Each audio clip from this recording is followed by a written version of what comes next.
Next, I'm going to be kitting a carburetor for my personal 440. Let's see if I can grab it real quick. And later today, I will tidy up my workbench a little bit.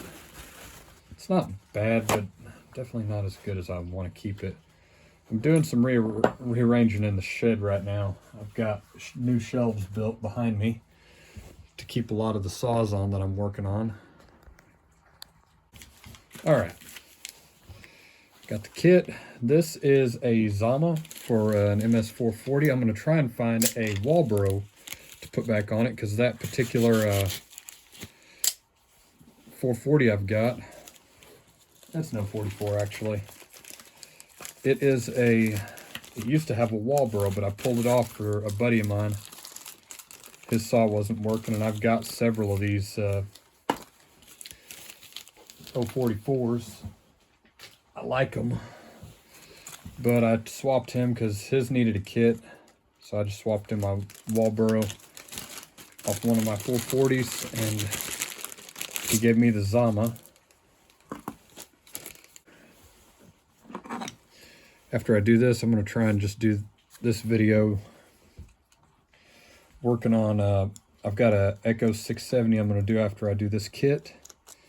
I want this saw to be ready to rock and roll here in a bit. I've got potentially a maple tree coming up that a guy needs taken down. I'd like to run my 440s on that one. Basically, it's just tree felling.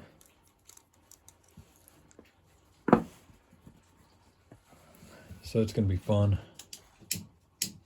Hopefully that's not too much light for you.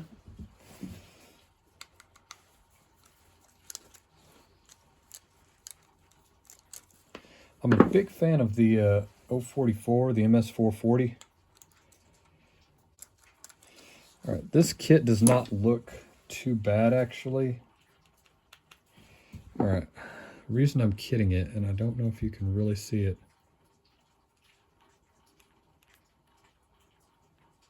it's a little bit stiff and a little bit stretched out. I'll show you on the new kit here in a minute. It's a little bit stiff. What I've also seen, especially on Zamas, is this one right here will get stretched out to the point that it can't pump fuel as efficiently. So we're going to leave that right there for a minute. Next thing I'm going to check, that screen right there actually looks pretty clean. I'm probably still going to swap it out. I'm definitely going to do the metering lever as well. All right, I'll get back to you in a minute. I'm going to try and keep this not super long. All right, I just got done rebuilding the carburetor on this. This is one of my, I've got a couple of them. This is one of my personal 044s. I just got done with this one. It's one of my favorites. I rebuilt this one. When I got it, I don't know who did it, but they had seriously like repainted this thing. And it was just all snowy white on the sides, back, and bottom.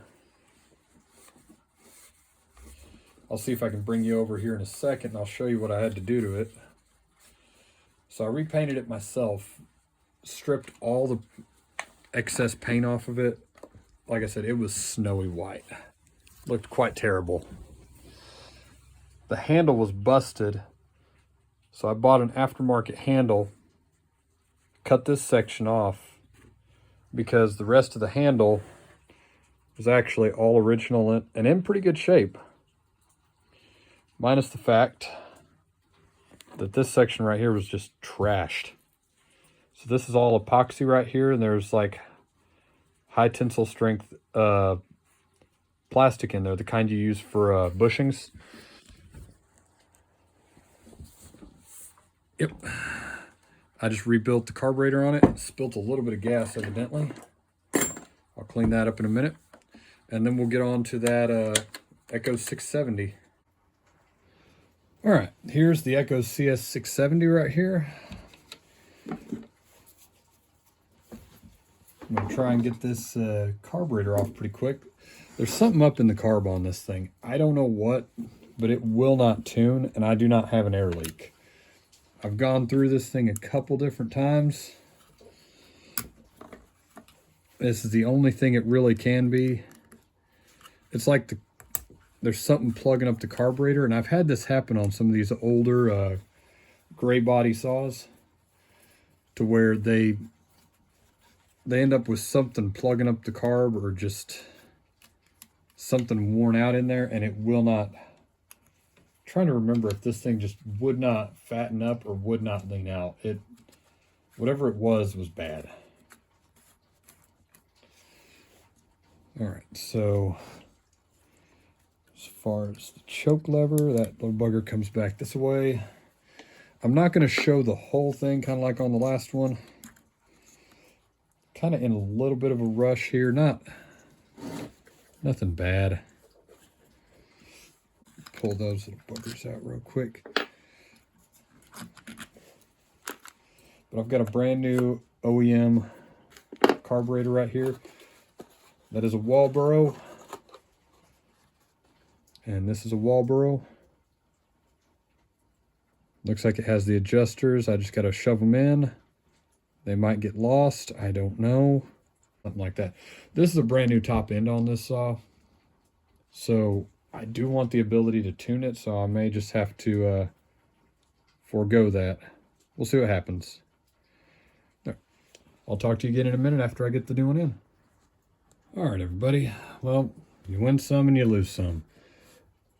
I'm losing my daylight, and this one is still being a pain in the rear.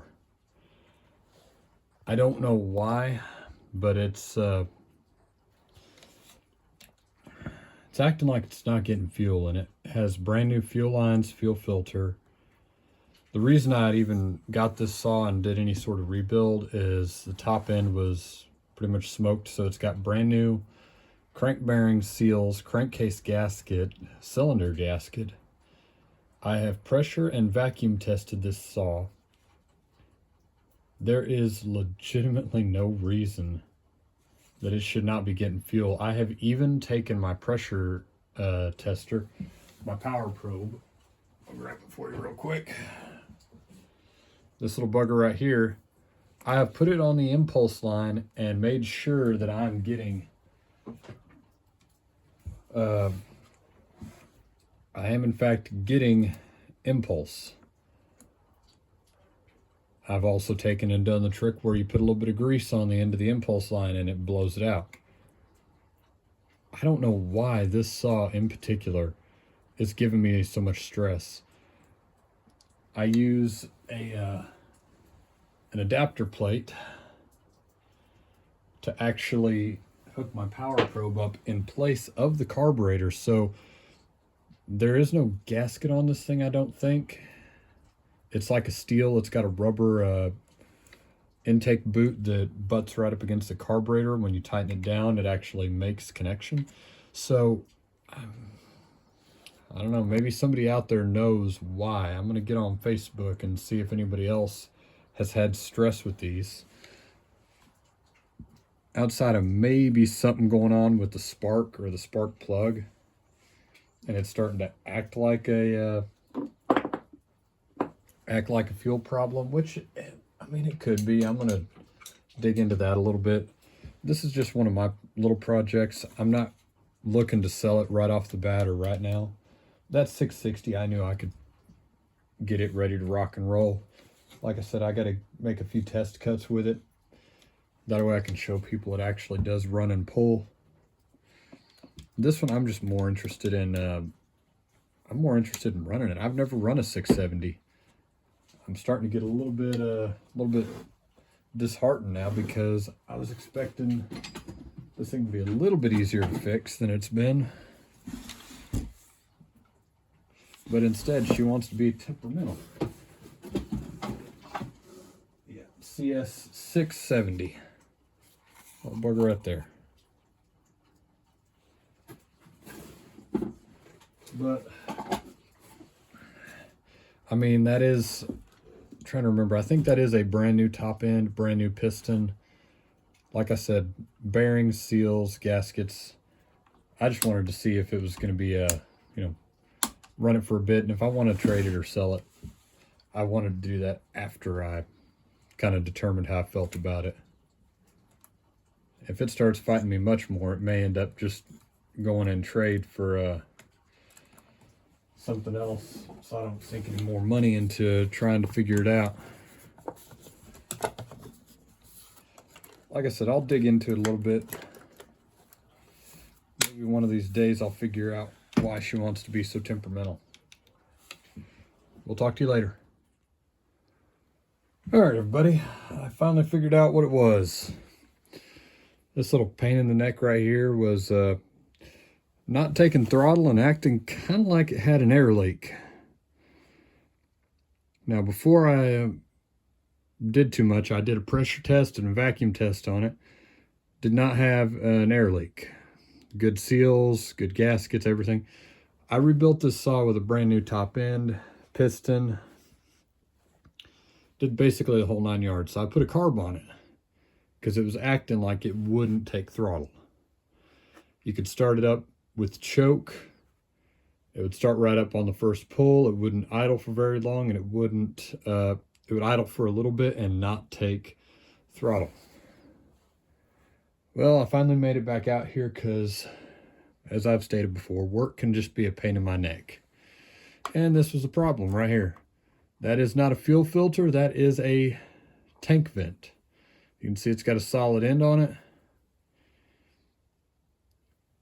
It's got a little air gap right there under the cap. Keeps sawdust out of your tank vent. Right under here, under the auxiliary oil pump, it has the secondary line coming out. This goes on the end of that line. That will allow you to suck fuel from the tank into the carburetor while not vapor locking it. If you've ever taken your finger, put it on the end of your straw in a restaurant, picked your straw up, and you could move your finger and drop all the fluid that was in the straw. That's what we're talking about there. You have to have air getting into the tank to replace the fuel that you've sucked into the carburetor. We call it a vapor lock. So this thing was essentially vapor locking, and it was vapor locking slightly quicker than I was used to. So the saw is running good now. I'm going to put a bar and chain on it later, give it a test. I'm probably going to cut with this thing a little bit. I have never owned a 670. I've never owned a 60cc Echo. I have a 7310 sitting right here next to me on the floor, and I really like that thing. I want to see if the 670 even gets remotely close to the power to weight ratio of 7310. I'm not saying it's going to be as powerful as the 7310. I'm not thinking that at all. But yeah, that little bugger is ready to go, and I'm going to clean my bench off and get ready for my next project.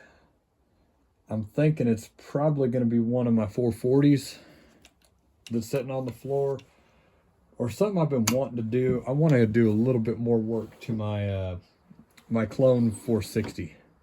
That's a big bore, heavily modified clone 460. I've got a few more parts sitting down there for that 661. I'll probably make a video about that soon.